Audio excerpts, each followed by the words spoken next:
읽었던 말씀 가지고 두 덮개라는 제목으로 말씀을 전하도록 하겠습니다.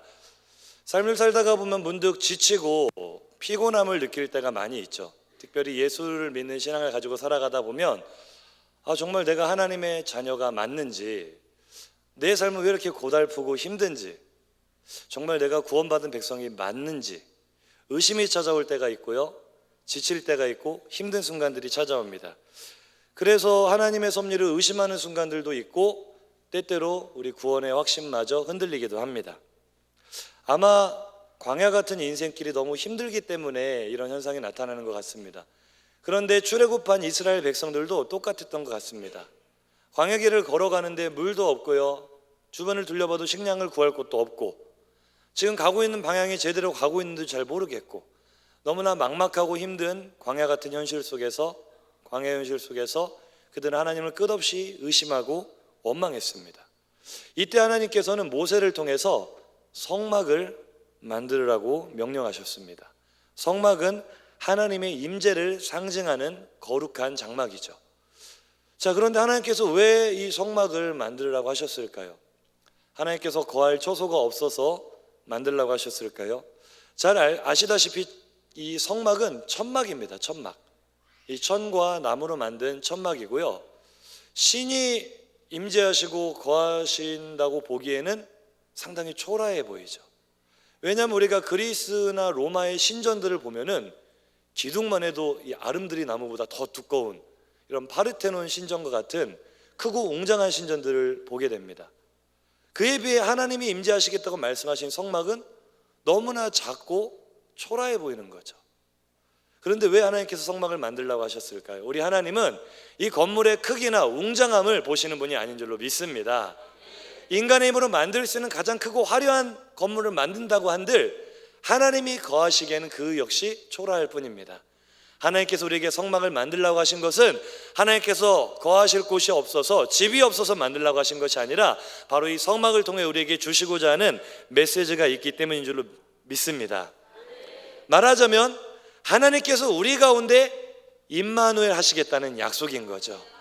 광야 속에 방황하고 어디로 갈지 몰라 헤매는 이스라엘 백성 가운데 내가 너희들 가운데 함께 하겠다는 약속이 바로 성막이죠. 바로 성막은 우리 가운데 임마누엘 하시는 예수 그리스도를 나타내는 하나님의 약속인 줄로 믿습니다. 증거인 줄로 믿습니다. 그래서 우리가 성막을 다른 말로 증거막이라고도 하죠. 실제로 성막 곳곳은 예수님의 흔적으로 가득 차 있습니다. 성막에 들어가 있는 모든 기구 하나하나, 재료 하나하나가 전부 다 예수님을 나타내는 것들로 가득한 것이죠. 너무나 많고 사실 전부 다 예수님을 나타내는 것이기 때문에 일일이 다 열거하기 어렵지만 간단하게 그림 하나만 보겠습니다. 다른 것들은 다 제치고 이 그림만 보셔도요, 성막 십자가 배치인데요, 이 성막에 기구들이 배치가 되어 있거든요. 그림 띄워주시겠습니까? 지성소에 있는 이 언약궤와 이 성막 안에 있는 등잔대와 이 진설병 떡상, 그리고 이 성막 바깥에 있는 번제단, 이 기구들의 배치만 보더라도 무엇이 보이시죠? 예수 그리스도의 십자가가 보이는 거죠. 성막에 들어간 모든 것들이 다 예수님을 드러내고 있습니다. 번제단을 봐도 예수님의 흔적이 나타나고요, 물두멍을 봐도 예수님의 흔적이 나타나고요, 성막은 곧 예수 그리스도의 임재인 줄로 믿습니다. 하나님께서 가르쳐주고 싶은 것이 바로 이것이죠. 광야 같은 인생길을 우리가 걸어가지만 광야 속에 이스라엘 백성들이 광야 속에서 성막을 중심으로 걸어갔을 때 지치지 않고 실패하지 않고 결국 약속의 땅에 들어가게 된 것처럼 우리가 광야 같은 인생길을 살아갈 때 성막 되시는 예수 그리스도의 십자가를 중심으로 삶을 걸어가다 보면 우리 능히 감당할 수 있다는 주님의 음성을 듣는 시간 되기를 간절히 소망합니다. 이 복음의 메시지를 담고 있는 성막 구석구석 다 주님의 이야기로 가득한 이것들을 일일이 다 살펴보기에는 시간이 부족합니다. 그래서 오늘은 많은 것들을 살펴볼 수는 없고요, 다만 이 껍데기 2장 살펴보려고 합니다. 성막을 덮고 있는 2개의 덮개. 제가 이번 주에도 우리 고등부 선생님들하고 교제를 하는데요, 이 스마트폰 가지고 계시잖아요. 커버가 다 가지각색이에요.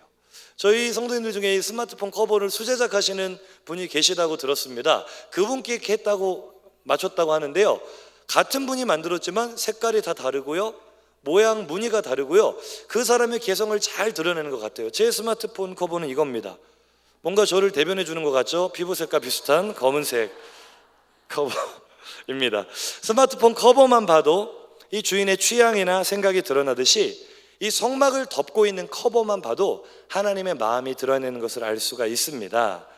그래서 오늘 이 하나님의 마음에 담겨있는 2장의 성막 덮개를 조금 묵상해 보며 은혜를 나누려고 합니다.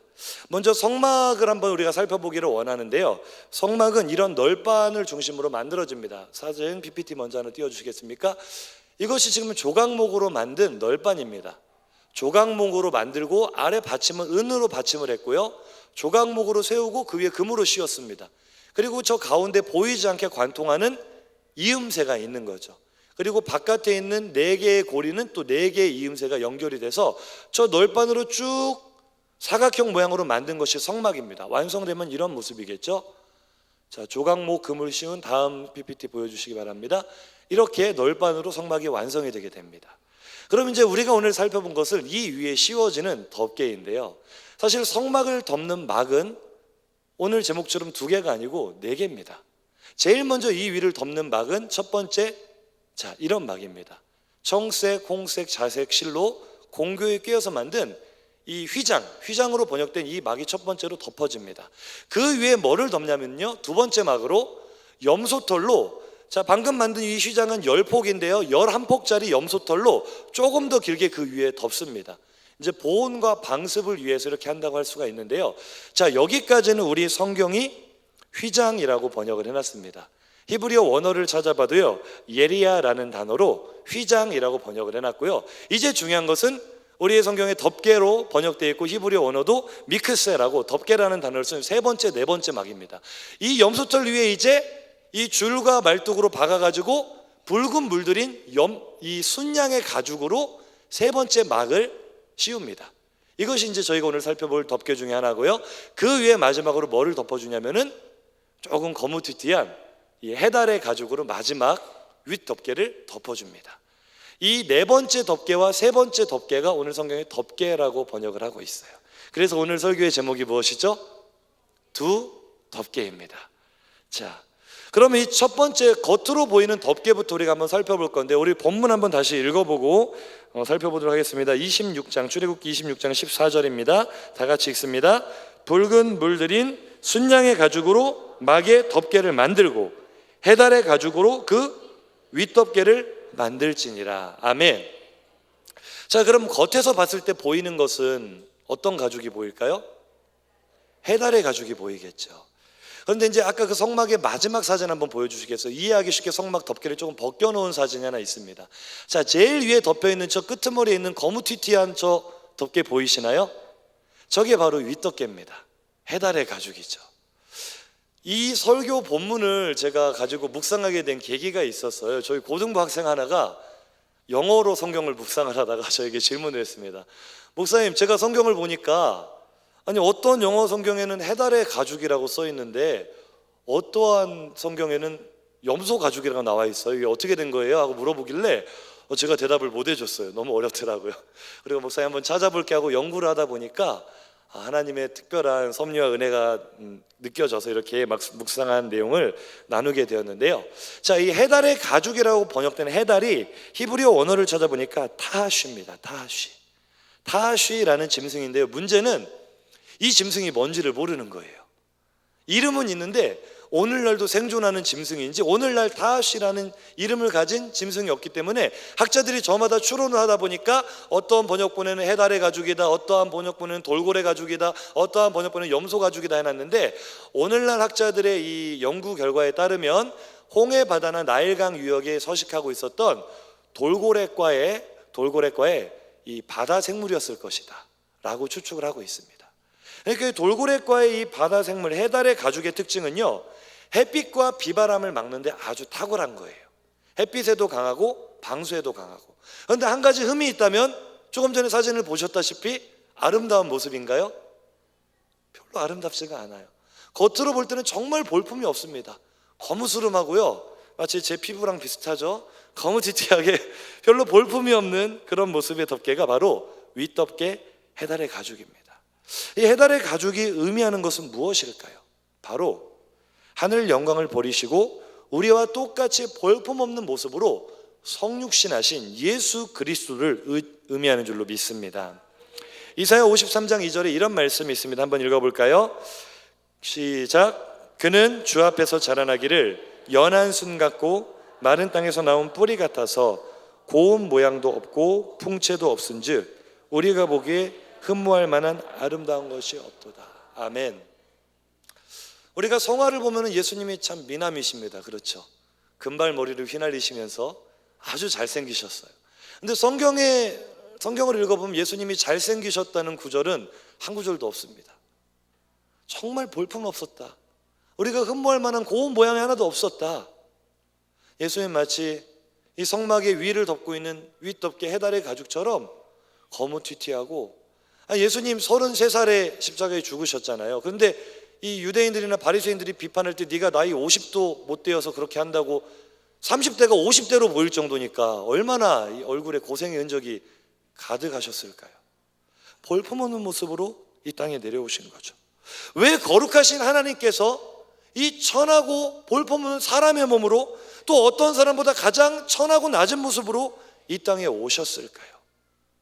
그것은 바로 우리와 똑같은 모습으로, 똑같은 세상에서 우리의 아픔과 고통과 슬픔과 괴로움을 몸소 체험하심으로 우리를 이해하시고 우리를 치료하시고 우리를 감싸주시기 위해인 줄로 믿습니다.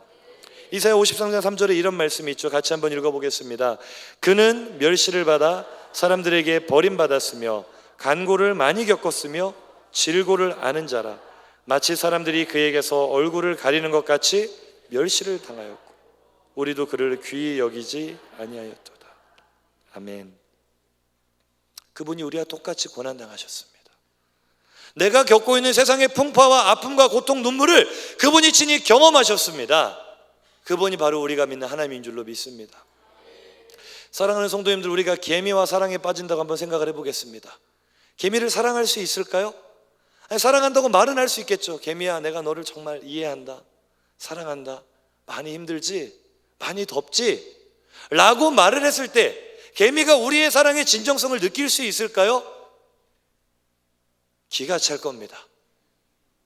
개미가 하루 종일 짐을 짊어지고 한나절 동안 걸어가야 될 거리를 우리는 단 2걸음이면 갈 수가 있어요. 인간인 네가 나를 이해한다고? 크고 강한 네가 나처럼 보잘것없는 존재를 어떻게 이해할 수가 있어? 우리가 하나님에 대해서 오해할 수가 있습니다. 하나님이 저 높이 하늘에서 우리의 고통스러운 삶을 보시면서 그저 고개만 끄덕거리시면서 내가 너를 안다 말씀하시는 분이 아니라는 겁니다. 그분이 우리를 어떻게 사랑하셨냐면은 내가 너를 사랑하기 때문에 네가 겪고 있는 오늘 삶의 고통과 아픔을 내가 몸으로 친히 느껴봐야 되겠다. 내가 체휼해봐야 되겠다. 히브리서 4장 15절 말씀이죠. 한번 읽어볼까요? 히브리서 4장 15절입니다. 우리에게 있는 대제사장은 우리 연약함을 체휼하지 아니하시는 자가 아니요 모든 일에 우리와 한결같이 시험을 받은 자로 돼 죄는 없으시니라. 할렐루야. 우리가 바퀴벌레의 아픔을 이해하고자 바퀴벌레가 될 수 있겠습니까? 상상을 해보십시오. 바퀴벌레가 되어서 한 3년 3개월 살 수 있겠습니까? 생각만 해도 끔찍한 일이죠. 근데 우리가 바퀴벌레가 되는 것보다 더 끔찍하고 더 말도 안 되는 일을 예수께서 나를 위해, 여러분을 위해 하신 줄로 믿습니다. 그렇게 우리를 사랑하신 줄로 믿습니다. 왜요? 나의 아픔을 이해하시고 알아주시기 위해서, 그리고 고치시고 싸매주시기 위해서. 주는 내 마음을 고치시고 볼 수 없는 상처 만지시네. 나를 아시고 나를 이해하시네. 내 영혼 새롭게 세우시네. 주는 내 마음을 고치시고 볼 수 없는 상처 만지시네. 나를 아시고 나를 이해하시네. 내 영혼 새롭게 세우시네. 광야 같은 세상 속에서 나는 네가 얼마나 힘든지 알아. 네가 오늘 하루를 얼마나 힘들게 사는지 나는 알고 있어. 비바람이 얼마나 거센지, 햇빛이 얼마나 뜨거운지 내가 알고 있어. 알고 있기 때문에 내가 너를 덮어줄게. 내가 너를 보호해줄게. 성막을 덮고 있는 첫 번째 윗덮개는 우리를 향한 하나님의 이해하심과 보호하심인 줄로 믿습니다. 여러분, 덮어주시는 것은 보호하심입니다. 덮어주면 아프지 않습니다. 덮어주시면 견딜만 합니다. 조선시대 때요, 한국 사람하고 일본 사람하고 미국 사람이 죄를 지어서 끌려왔대요. 그래서 곤장 30대씩 벌을 받았어요. 그래서 이제 곤장을 맞으려고 미국 사람도 차례대로 엎어지는데요, 이 곤장을 때리는 사람이 내가 이 곤장을 안 맞게 해주거나 대수를 30대에서 한 대라도 내가 감해줄 수는 없지만 그 외에 소원 한 가지를 들어주겠다, 이렇게 제안을 했대요. 그러니까 첫 번째로 매를 맞는 미국인이 소원이 뭐라고 말했냐면요, 그럼 저를 곤장을 때릴 때 제 위에 방석 하나를 덮어주십시오, 이렇게 말을 했어요. 자, 하나를 덮어줬습니다. 곤장을 30대를 맞습니다. 아팠을까요? 안 아팠을까요? 아프죠. 방석 하나 놓고 맞아보세요. 아픕니다. 그래도 없는 것보단 나을까? 안 나을까요? 훨씬 낫죠.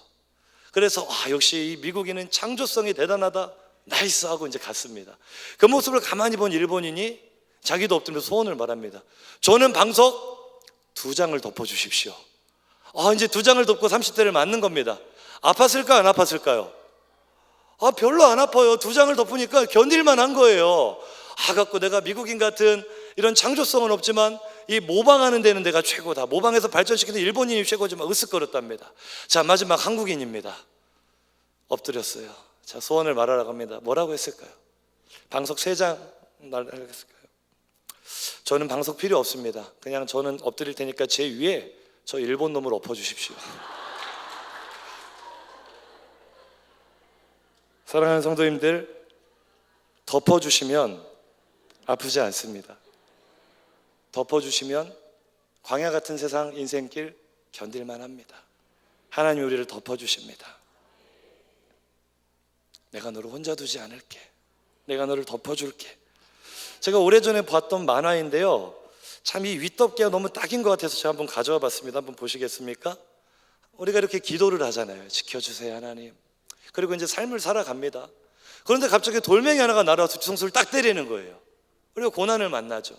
그럼 우리는 어떻게 합니까? 하나님께 왜냐고 물으면서 원망하고 불평합니다. 그런데 가만히 보니까 제 주위로 돌멩이가 자꾸 떨어지는 거예요. 눈을 들어 바라보니까 어떤 일이 벌어지고 있죠? 주님이 나에게 쏟아지는 모든 고난과 고통의 그 돌멩이들을 온몸으로 맞고 계신 거죠. 그리고 뒤를 돌아 말씀하시는 거죠. 많이 아팠니? 작은 돌멩이 하나가 튀었나 보구나. 내가 너를 덮어줄게. 내가 너를 보호해줄게. 우리를 덮어주시고 보호해주시는 주님의 이 윗덮개의 사랑이, 그 은혜가 우리에게 넘쳐나기를 간절히 소망합니다. 윗덮개 아래에는 또 하나의 덮개가 있었어요. 그것은 붉은 물들인 수양의 가죽으로 된 덮개였습니다. 이상한 일입니다. 해달의 가죽으로 만든 윗덮개 하나면 햇빛을 막고 비바람을 막는데 충분합니다. 더 이상의 덮개는 필요 없을 것 같아요. 그런데 왜 하나님은 굳이 그 속에, 안에서도 안 보이고 밖에서도 안 보이는 그 중간 속덮개를 왜 굳이 만들라고 하셨을까요? 왜 그냥 속에 들어가는 그 덮개인데 그냥 만드는 것도 아니고 굳이 번거롭게 붉은 물을 들여서 그 속에 넣으라고 하셨을까요? 물 들이는 게 쉽습니까? 염료 그 공장에 있었겠어요? 번거롭고 힘든 일 하나님께서 왜 시키실까요? 붉은 물들인 순양의 두 번째 덮개는 바로 우리를 위해 십자가에 죽으신 예수 그리스도의 보혈을 의미합니다. 사람들이 처음 교회에 나올 때 눈에 보이는 건 해달에 볼품없는 거무스름한 덮개잖아요. 별 볼 일 없게 생각을 합니다. 볼품없게 생각을 합니다. 교회 간다고 내 문제가 해결되겠어? 교회 간다고 내 삶이 뭔가 달라지겠어? 라고 생각을 합니다. 그리고 정말 내키지 않지만 주위 사람들의 권유 때문에 마지못해 주님께로 나아오게 되는데요, 그 덮어주시는 보호하심의 덮개 아래 들어가니까 이게 웬걸요? 너무나 따뜻한 거죠. 너무나 포근한 거죠. 정말로 상처가 치유되고 회복되는 걸 경험을 한 거죠.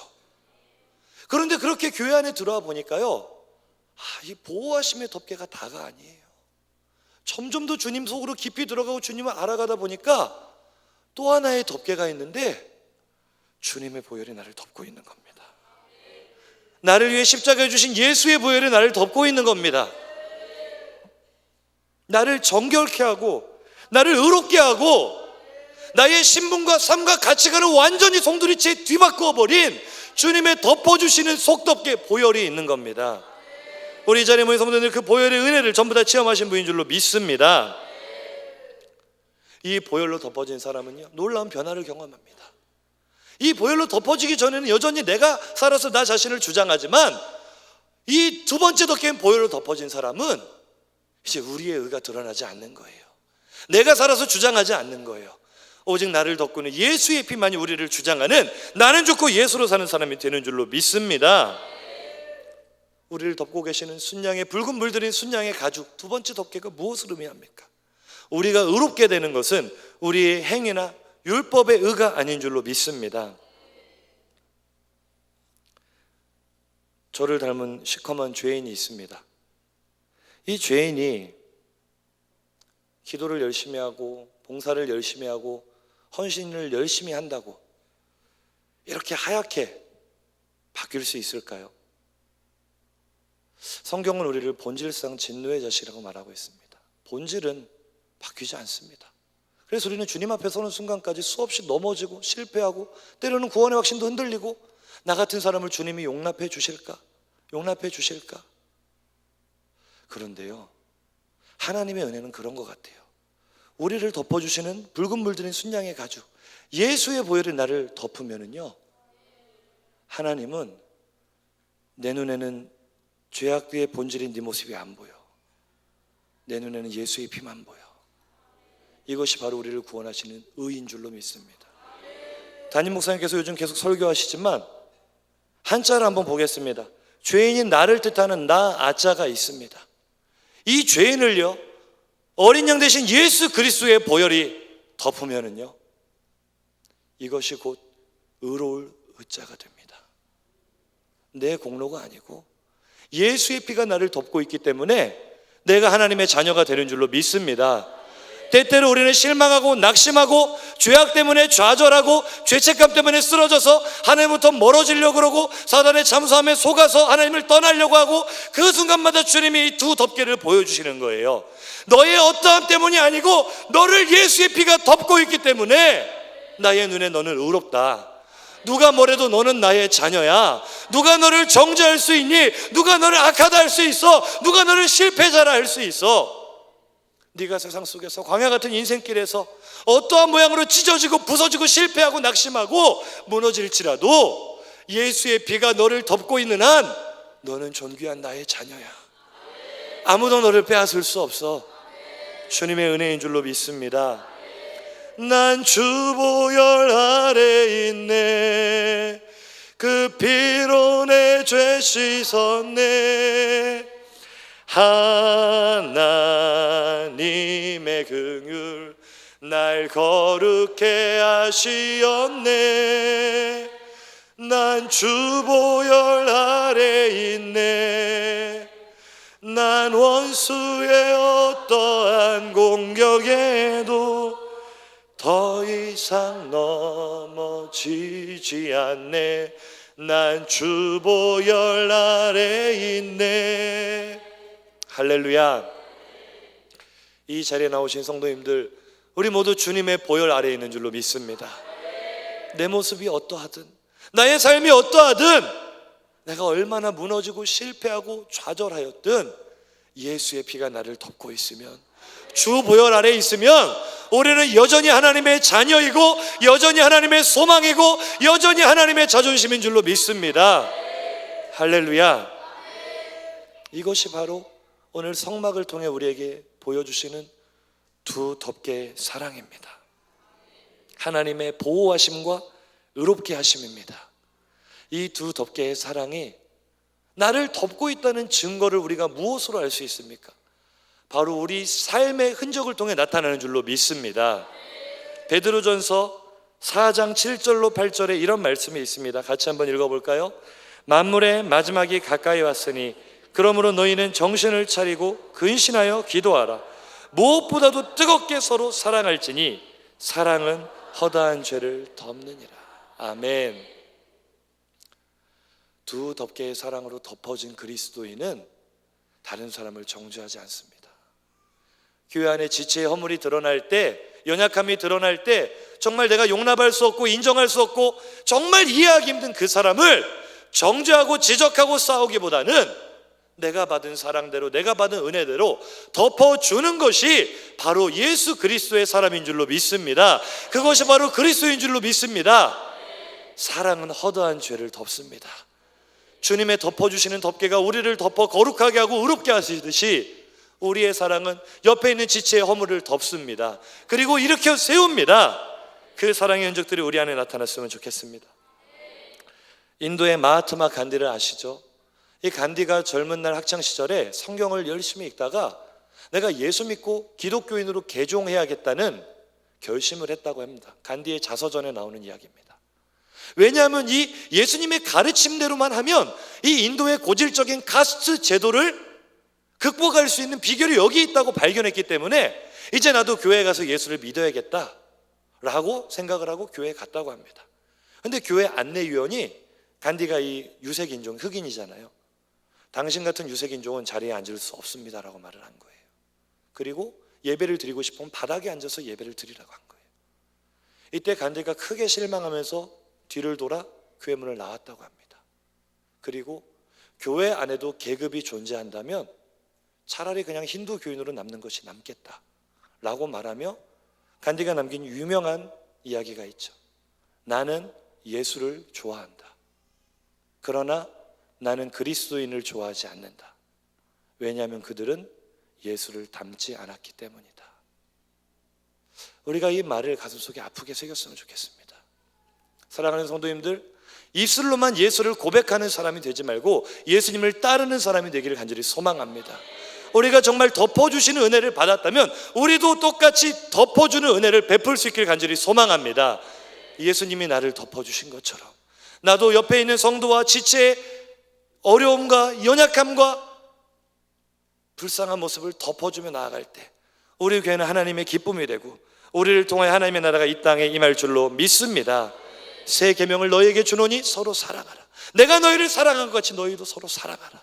너희가 서로 사랑하면, 너희가 서로 뜨겁게 사랑하고 서로 덮어주면 이로써 모든 사람이 너희가 내 제자인 줄 알리라. 예수님의 마음을 가슴에 새기고 나를 덮어주시는 그 은혜, 회복을 경험하는 시간 되기를 간절히 소망합니다.